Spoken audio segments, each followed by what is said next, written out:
Hi babes and welcome to this episode of the Final FronTia. Now as you can see, I'm still out of drag, but we're all about androgyny here this week because our guest is an icon of Drag Race UK and Canada's Drag Race versus the world. It's FIL.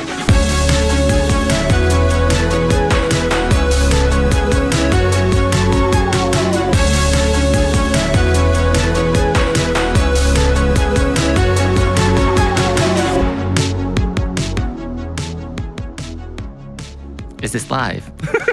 No, this is literally genuinely. Poppy will start recording. I was like, have I got other things to do? No, just dedicate, just for you. But yes, I do. This is the start of the podcast now. Oh, I love that. Oh. Hi, podcast people. Hello. Thank you for joining me, FIL. Oh, thank you for having me. I'm very happy to be here to talk to you today, looking as beautiful as you are in your natural self. Oh, no, yeah, thank you. I'll take that because I know you're being sincere. No. You're one of the few drag performers who are actually sincere about things. Also, because I think like drag has so many different levels of presentation that you can actually go from something like this. This is still drag. It's you. It's you. Yay, it still counts.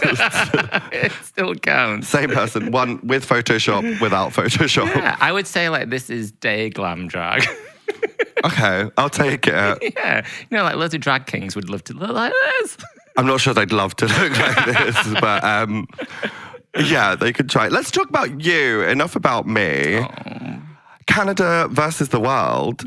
That happened. It did. We've I got watched a visa. It. Did they actually sort out visas and everything? Well, we had to. Canadian borders who are watching, yes, we did have a visa for me to come onto the show. Love that. How was the experience? Let's talk about it. Oh my God, I had such an amazing time. I think it was very different to the UK one. The Canadian one, I felt a lot more relaxed. And I think like any job, when you do things the second time round, you've learned stuff from the first time round. Yes, definitely. So the second time round is always much more fun. I knew what I was getting myself into and I knew my parameters for what I wanted and my boundaries of what I needed. So I'd be like, no, I'm not going to do that. Or like, I'm going to stand up for myself here and all that type of stuff. So I felt like, when you have experience, you get to do things a bit better and you get to enjoy it. That was the main thing. Going into the UK one, I was like, I'm going to enjoy it as much as I can. Didn't really. Yeah, I know that feeling.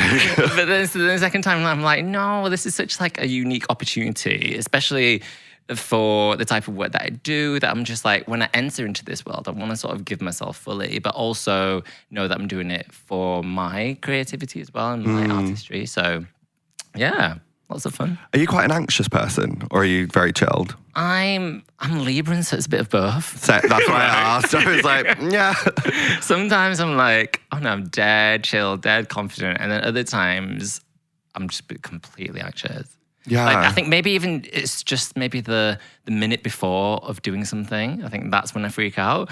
Like, and all the other time, like preparing, all that type of stuff, that gives me confidence because I'm like, I'm learning things. I'm getting my muscle memory going. And then as soon as I get thrown into the situation, I'm like, fuck! Exactly the same, especially doing Drag Race for the second time. Like, I really didn't want to be like as anxious as I had been the first time. There's something about it. But I just like, when you're waiting to do the runways and stuff, the only time I was like, I'm good, was when I'm talking to Rue or talking to the judges. Oh my God, I'm the complete opposite. My knees get totally weak when I talk to Rue. Really? Yeah, because Rue's like your big boss. Yeah. Rue's like the CEO. Rue's like Alan Sugar with a wig. My Alan Sugar is producer Poppy right now. But right. Yeah. I feel the evil stares. But like, I think whenever you have your boss there, I get completely even more anxious and think that's why Canada for me was different because it felt like the bosses were having lunch in a different meeting room elsewhere and we're just like having fun and doing things amongst ourselves. Well, Brooklyn's done it, so she's like, she gets it. Yeah, completely. So she's only done it once, though. That's weird. Yeah, she gets to host her own franchise. I know, right? Where's our franchise? Babes, good luck. You got a while. Well, we'll see how we go when we retires from Drag Race UK. Yeah, completely. But yeah, I think when I chat to her, I think it's more scarier. But and also because I'm shorter, you're at like eye level with her. True. So I'm having to look up to her automatically. I really enjoy Canada versus the World, and I think I have to mention my favourite episode was the girl groups. Did you love that? I loved it so much. And I'm so glad they did that in the first episode. Yeah, having watched the first season, I was like, I wonder if they're going to do the challenges in the same order. And I think for the amount of people that needed for a girl group challenge, yeah, it makes sense. But also the fact that they did a whole EP with 3 different songs that we had to like write to. And I was like, I love that. Like they've invested time into this challenge. And for me, like I love doing music stuff and like writing music. That was what was so fun about doing that one. And I think for my verse as well, I was like, oh, do I do a bit more of like a traditional like drag racy rap or something? And I tried doing it and I was like, it's not working, I'm not feeling it. And I think when I did things the way that I wanted to do it, then the joy sort of translated and I really enjoyed that episode. I feel that. That's like always my favorite challenge. I love doing that. And like, yeah, I kind of wish there were more of those. Like the songs are always the best bit. And I do think there's something about whoever is producing and writing the Canadian songs, they're always a little bit better than the other ones, I'm going to be honest. Like, I loved all 3. Yeah, I love it. This beat. I can't, and that, like, it was in my head the entire time. And like, I think when I heard it back as well after the first sort of recording, we were all like, ah! Like, do you know when you just get goosebumps anyway from hearing something? But then actually when it sounds good, you're like, okay, that's really fun. It's a shocker. It's hard to do because like, I'm sure people may or may not know, but like when you get the songs, you usually get like the empty verses, but sometimes there's someone there going like, da da da da ba ba ba da, like giving you an idea of like noises that could fill it. On ours, it was literally verse 1. And then you left it. And part of like whenever we're hearing back to the track now, we're like, oh my God, it's missing that little intro bit where they goes, verse 1, verse 2. But yeah, I think the UK girl band that we did, yeah, there was like some guide vocal, but I think for this kind of like Canadian one, there was nothing. So I think that's what gave me more free license to sort of play with melodies and stuff. I totally agree because no offense to the UK versus the world team, but I hated it. I was like, please, can I have this with nothing, like no guide vocal? They were like, yeah, we'll sort it out for you. They never sorted it out. So I was like over the top of this person going, da da ba da da da da. I was there going, okay, I want to write my own thing. Stop making the noises. Oh, it makes it so much hard. Yeah, it's so hard. I think that episode was so much fun, and I think having girl band music, girl groups, like anything pop writing, like I want more. Give me more. You are the first and only queen on any franchise who has released a song for every episode of the show that they've appeared on. Yeah, which is honestly too much hard work for me, but like iconic. Thank you. I couldn't do it for the Canadian season because it was such a short turnaround, but for the UK one, there's such a massive gap between filming and transmission that I was like, I could do this. I can write a song per runway outfit. And I think the runway outfits are so incredibly diverse in terms of theme, I think. Yeah. So then when I wrote it, I sort of imagining the diversity of the music and the genres and stuff and how it could be like a Spice album. You know, like how Spice Girls' first album was like so many different types of things. And the second one is as well, there's jazz, but it's all in a pop element. So I was like, how could I do like punk rock, but maybe some abstract FKA Twigs, but maybe like some like poppy stuff all within a drag race lens type of music. And that was a fun challenge for me to do coming out of the show. Because I think coming out of UK season, I felt a bit like disheartened by like the process and I needed to find the joy again from that show. And I think writing the music gave me that. And it gave me a bit of a canvas to sort of explore my creativity again within that context. Yeah, so over I think the 6 months that I wrote the music, did the like videos, I sort of gained my sort of love for everything again. So it was like a full circle. Which is lovely. I also think you're probably the second person ever to have written a song inspired by Mr. Blobby as well. And mine was Pudsey. Oh, yours was Pudsey. Yeah, totally. But I mean, like BBC, massive characters. Yeah, completely. Pudsey. Oh, that was like the joyful sort of boppy. I have listened Sounds a bit to like it. Mickey. Yeah, slightly. Yeah. You touched briefly on the Spice Girls. Tell me about your love of the Spice Girls. They are, this is going to sound blasphemous, they were my gods of my childhood. Valid. Yeah, they were the hymns that I sung. They were the prayers that I spoke. Like, one day, let me meet them, let me be them. And as a young little Chinese boy growing up in Brighouse, like, Mel B was from Leeds. And Leeds is like my city that I can pop into and stuff. So I felt like it was attainable, that someone from Leeds who was a person of color could be this global phenomenon. And as a like geeky little boy, I never thought that I could do stuff like that. And so Spice Girls sort of came out. And I love singing their songs. I made a Spice Boys tribute act for our assembly at school. Nice.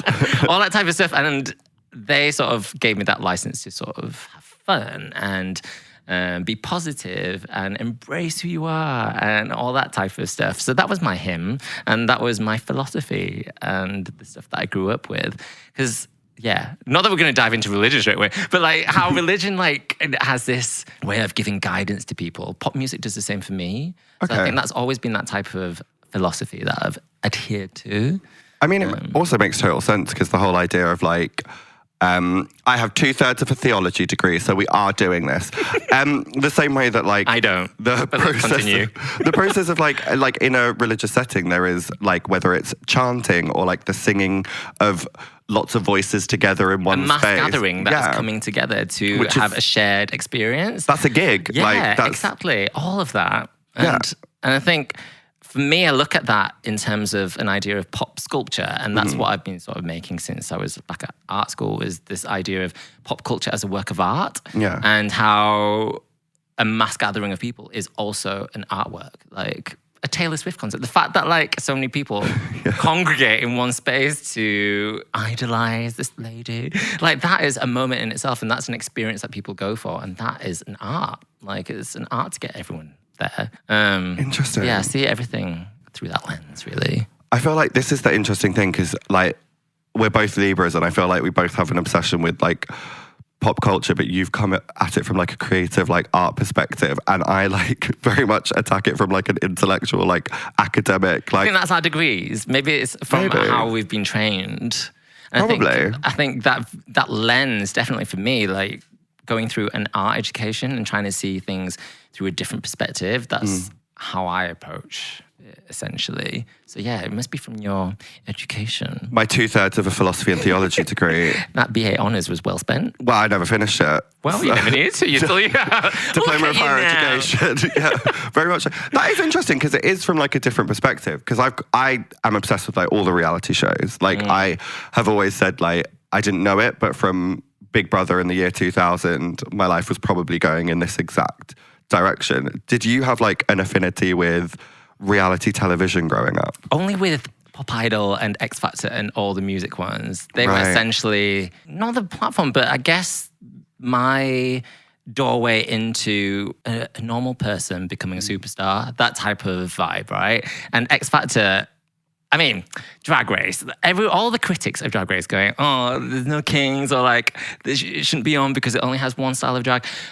X Factor is the similar thing, right? Where it gives a platform to unknown people, to an industry that they want to be a part of. Yeah. And X Factor never represented the entire music industry. And I think Drag Race has that similar thing where it gives you one aspect. Like, and the fact that it's there is so important because it means that other shows could possibly come out in the future. And by taking that away, it's like, well, if you take away X Factor, it still doesn't mean anything. Like, it's just one part of it.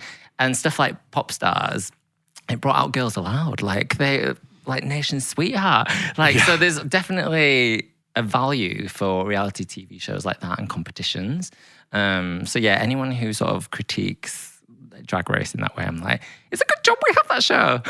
That's actually a really interesting point because I've never thought about the fact that, like, you know, you can't go on the X Factor if you're a band, or you can't, like, if you're trying to get out there with a screamo heavy metal guitar, like, that would never have got you to the final. Yeah, exactly. I think it represents one aspect, an offering towards the music industry, but doesn't represent all of it. And yeah, that's how I sort of access reality TV and thought about pop music. But that's why I love stuff like Drag Race as the one platform that we've got for queer people who are unknown to get into the world of entertainment. That's so true. Did you find, like, growing up and watching it, like, it was an opportunity for you to see yourself reflected from like a diversity standpoint? Because that is how I felt about Big Brother. I was like, there's a mixed race girl on that show. I've never seen one that isn't my sister before. I love that. For me, absolutely not. There's never been a Chinese person really on the shows, and and an East Asian person. I only remember seeing Neighbours when I was very young, and there was a Chinese family that moved onto the street. They were only in there for like 7 days. Wow. And they were kicked out again. And I think that was the first time that I was like, oh, there's someone like me. And then the next person was this chef called Nancy Lam, who was on Channel 5. Like, I remember, like, she was this crazy woman that was like my auntie. And I was like, oh, so parts of my family could be on here. And then there was like Ken Hom, another chef. So I was like, okay, Chinese people are either chefs or the violinists, like Vanessa May. Love Vanessa May. And then Gok Wan came onto TV. And I was like, oh, wow. I love that. So that's only 5 people out of the entire billion of Asian people that I ever saw on TV that sort of represented anything that I wanted to be a part of. And you're number 6. Right. Yeah. Right, exactly. But I guess from that standpoint as well, Drag Race has done better by representing like East Asian culture within that, because you have had at least on the UK, there have been a few Queens performers on there representing that. Now, I think. God, when you say it like that, I'm like, that's actually not. Yeah, I think Something River and myself. Is that it? Yeah. And then, but I mean, it's better than 0 because I was cast as an alternate for season 3. Yeah. Right? So if someone was poorly, I would have gone on, and there would have been 2 Asians on that cast, me and River. Imagine. Gasp. We could overthrow the powers. Well, there was a double elimination at Snatch Game, so if you both had been on there, still, the cast would have carried on. Can you imagine we both leave on that same episode? Well, that was really. I don't think I've spoken about this, but on UK versus the World, because there has been a recurring theme that East Asian people have been eliminated at Snatch Game, I won the Snatch Game episode and won that lip sync, and I had to choose between Keta and Gothi. And I sent Keta home, didn't think about it. Then we walked off stage, and I remembered that Keta was half Indonesian. I burst into tears because I was like, that was like the one thing that I said to myself. Because like, you went home at Snatch Game, Pangina went home at Snatch Game, Something went home at Snatch Game, I went home at Snatch Game as a person of colour who is not East Asian, and River also went home at Snatch Game, as did like Teresa, to be fair.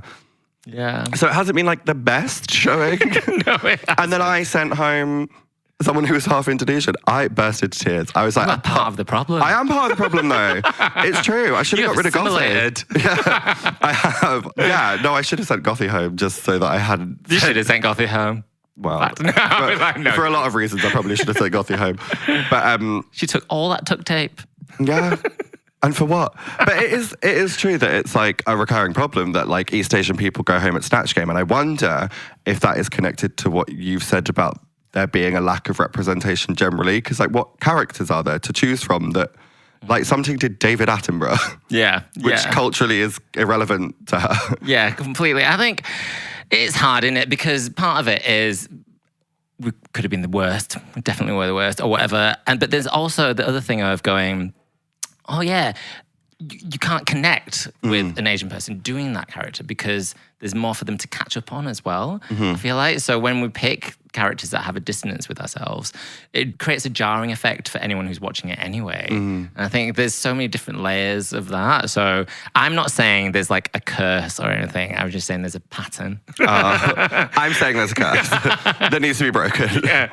I mean, it's the same when like someone asked me like, oh, Phil, what's your type in men? I was like, I don't think I have a type, but I've had a pattern of who I've dated. Like, and then like, I don't want to set it as a precedent for the future, but there's definitely been sort of a sequence of events that's happened the same. Listen, this is what I say to producer Poppy all the time. Your type is not your type, it's your pattern. And we need to break that. Because it's clearly not been going well, Poppy. Oh my God, for all of us, shall we have a group therapy session for dating? Honestly.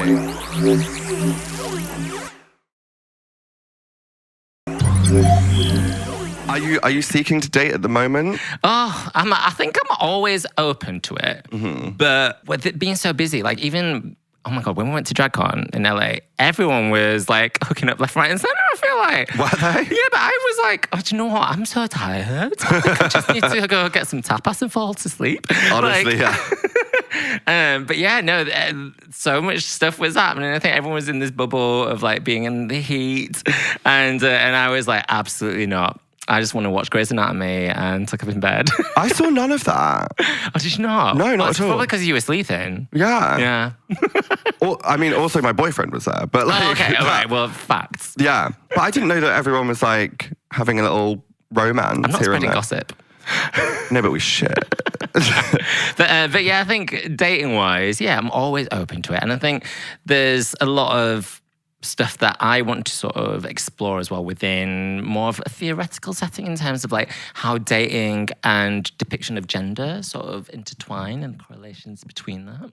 And I think there's lots of like the more femme that I get as a man, the less I can date gay men, like for example. Interesting. Because most gay men don't want to date a feminine guy, all right? Yeah, because they're boring. Everyone's posting pictures of like topless hunks and stuff. Because they're boring. I mean, like my taste as well is like vast, but I think I've had to sort of re-question what I'm interested in a lot. Like, oh my God, for example, this can sound really bad as well, but when I was a teenager, I never fancied Chinese men. And I was like, why is that? And then I went to Hong Kong and stayed there for like maybe 5 weeks, and I fancied everyone. I was like, he's hot, he's hot, he's hot. And it went back to that thing of representation, was that in the media, I've never seen anyone who's been championed as the sexy Chinese hunk. So your tastes are limited to what you've seen and what is classified as sexy or as hunky. And I think like my taste was programmed by that as well, by what I saw on TV. So once I questioned that, then I had to keep doing it all the time and go, actually, would I find, like, if I saw them all the time and the media told me they were sexy, I think maybe they would be. 100%. Yeah, all that type of stuff. That is a fact. Statistically, if you have a positive interaction with someone who is of a race or ethnicity that is not your own or is not to your taste conventionally, you are, I think it's something like 200% more likely to swipe right on someone of that race. And that is a fact from a documentary called Is Love Racist? The Dating Game, which aired on Channel 4 in about 2019. Oh. I know that because I was the assistant producer on it. I love that. Well, I'm going to have to research your work. That sounds really good. Yeah, but these are all genuine facts, and there is like so much data from like Tinder and stuff that's been researched by like people at Harvard that shows there's literally a racial hierarchy that sort of changes and shifts. And it's different between swipes on men and swipes on women. That's how it's categorized. That's not my language, but that is how it's categorized in the research. But an ethnically ambiguous woman has a higher chance of being swiped on, whereas in men, it's literally like white. And then everyone else is screwed. Well, there's oh my God, there's so much there to experiment with. I want to have a look. So even when I do my own experiments, right? Yeah. So I don't like paying for apps. So I don't. So then the odd time that I get, oh, there's this little deal. Oh, you can have it at half price. Let's see what happens. So when you go and pay for like a dating subscription, you can see who likes you, right? So I do this thing where I get viewed as a man amongst men, right? So you can check that. I get 0 likes in like a week or something. Yeah. Like from gay men viewing me as a man amongst men. If I change to be viewed amongst women, which then like more straight men see, I probably get like 100 likes an hour, which is wild. And I'm using the same pictures. Yeah. So I'm just like, oh, my target market is literally just straight men. That's wild. Yeah. But it probably speaks to like what you were saying before, but maybe there is something within gay men that, because masculinity is seen as the positive thing, and when we're younger, we tend to be criticized for being a little bit more effeminate. They rebel against that. And so they just want hunky, mask white men. And do you know what? We're talking about it now. Do you remember that whole phase where people would just put their preferences on Grindr and whatever and be like, no blacks, no Asians, no fat? Yeah, no femmes. Yeah, they still think that. They just know that they're not allowed to put it on their profile. Yeah, everyone, like all my friends are like, but times have changed. Everyone's more open to things. You don't see stuff like that anymore. No. Everyone got told that was rude, so they stopped doing it. This is the thing, so stuff like the Pit Crew, right? Which I love the Pit Crew guys, they're amazing. But when we were on the UK version, I was like, in confessionals was like, I don't want to validate the it's heteronormative muscly body. So I looked away, and I did. I kept looking away for every time they came on. Oh, really? And then I was like, oh, then I'll just give in now. Yeah, and then because there is that thing of like, I know it's like, it's a jokingly thing, but it still reinforces that very binary type of presentation. Like, the 12 cast members presenting as women, and as women. Sorry, I need to move my mic closer. This phallic thing as I'm talking about the pit crew, and I'm pulling it away. And then having pit crew represent this very masculine hunk vibe. For me, there was a very like binary play, and I think there was something interesting there, but didn't have time to explore. I feel like we need a dissertation at some point, because you've got a lot to sort of like say on these things. And that's like a huge part of your drag as well, because I find it fascinating, and I always say, I think it's like kind of, I'm going to say, I think it's like the thing anyone's done in drag is that you insist on he, him pronouns. Yeah, well, thank you for thinking it's It is. But like, I never even thought of it as a thing, really. But it was more that I've always been misgendered, right? Mm-hmm. Going to Pret a Manger or whatever, they're like, "Ma'am, what can I get you?" Or "Madame." I'm like, just tea, please. And my voice goes about 10 octaves lower. Or if I'm peeing at a urinal and then someone comes in and they're like, "I think you're in the wrong toilet." I'm like, "I'm peeing at the urinal. How could it be the wrong toilet? Like, I'm actually using the urinal." Like, I think so that for me, I was always wanting to reframe what those people saw. Mm-hmm. Like, so the fact that urinal disrupts their viewing or understanding of what gender looks like at a urinal. Yeah. So for me, I was always like, well, I'm very categorically a he, even when I'm stood here. So I think that just extended into the world of my drag, because I sort of see my drag as like an extension of myself. So yeah, so it was never a thing just to be like, like a USP type of thing. It was more like, no, that's my background. That is what I've been doing, and I'm really glad that Canada sort of showcased that pronouns like section this time. Yeah. Because I think in UK they didn't show any. Well, they didn't show any of my confessionals, but they didn't show me talking about it. And I think people got confused when the judges were always like going, "Oh, he's walking down the runway, he's looking like this," and they just thought they were shading me. But I was like, no, they're actually being respectful. Yeah, yeah. They were quite good at that though. Yeah, I was surprised. Totally. I think when we had to write down all our pronouns and everything on our like induction form for Drag Race, I think they stuck with it, which is really good. God, I don't remember that. Well, probably it was one of the things that was introduced after. I think every season they're introducing something to look after the contestants a bit more, maybe. That's nice. But yeah, we had pronouns, lists and everything. Gosh, you're making me feel like I'm like one of the old girls. You are an elder. I am. Oh my God, I really am. It's wild that it has actually been going for quite a while, hasn't it? And like 17 years fully, right? Yeah, and then in the UK since 2020? 2019? 6 years. Yeah. 6th year, which is wild. That is crazy. Yeah. We're not old. No. We're not old. Botox. Well, I'm so scared of needles. I wish I could, but I can't do it. No, I've never either. I was Maybe like, not. no, because I also feel like, no, I've never had any injections in my body, face, wherever, because I'm scared that once you start doing it, then it's going to start disintegrating even faster. And I was like, I've got my good Asian genes at the moment. I don't want them breaking down. I'm riding off the back of being half Nigerian and hoping for the best. Babes, Yeah. we got to do that. We got to do it. It's free. Although I would like to. Like, I just want to see. I mean, I'm curious. Like, because the thing is that I want to freeze what I've got, right? Yeah. Maybe it's because we're leaving. We're like, oh, we want to do it, but we don't want to do it. It's a strong, like, star sign. It's a creative one. I'm not as into star signs as I should be. But, like, do you think there is significance to, like, the Libra queens? Do you know what? As much as I try and reject, like, a tradition or things, I try and look at things in new ways. That's why I also think, like star signs, we shouldn't believe in them as well. Because I'm like, we don't want to be, like, impacted by someone else's idea of what we should be like. Yeah. I think we should be free. Free to be who we want to be. Completely. However, we can't be free right now because producer Poppy, as always, is lurking. I know. I was like, oh, who's this gorgeous being to my shoulder? At the end of every episode, we like to do, can you believe we're actually already like near the end? Wow. I feel like we've been talking for 5 minutes. I know.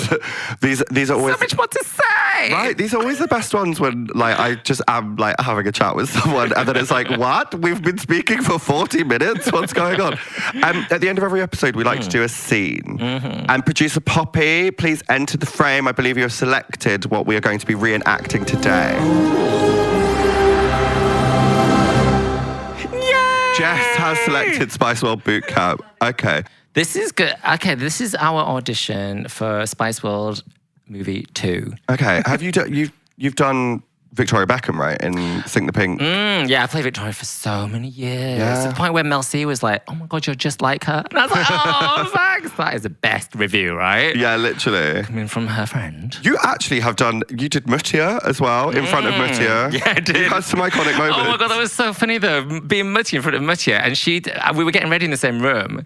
And she turns around and she's like, oh God, I thought it was me, but it wasn't me. And it wasn't a mirror. And I was like, that is hilarious. It's because you did like the sort of like baggy, like baseball Yeah, we moment. did a Capital FM ball look like the week after. But yeah, she was fab. I love Mutya. I love Posh Spice. And John Buzz's Heidi in her. I love that wig. Siobhan. Does that girl Original was? MKS era. MKS. Do you have a favourite Sugar Babes era? Before we do Spice Girls. Oh, I really loved that first album. I still listen to that so much. Like, just let it go. All those things, like all the songs. Wait, what was their first album? It was One Touch. And it had like New Year on, Run for Cover. Oh, yeah. All the Overload, everything. What was the second album? Second album was Angels with Dirty Faces. Okay, that's my like Sugar Babes era because that was the one that had, I believe it's called Shape, featuring Sting. Yes. Which is my favourite Sugar Babes song ever. That's a cover as well. I love it though. Yeah, it's really And it's beautiful. got like Sting's. Oh, I love it. On that one, I also love Virgin Sexy, and I think that should have been a single. Yeah. Because I'm virgin sexy. And I was singing that as a young kid. Controversial yet brave. Very controversial yet brave. Roundabout in Brick House. I'm virgin sexy. Teachers at your primary school being like, who is raising this child? Oh, like my teacher, I really wanted to buy the Madonna sex book, like to research for media studies.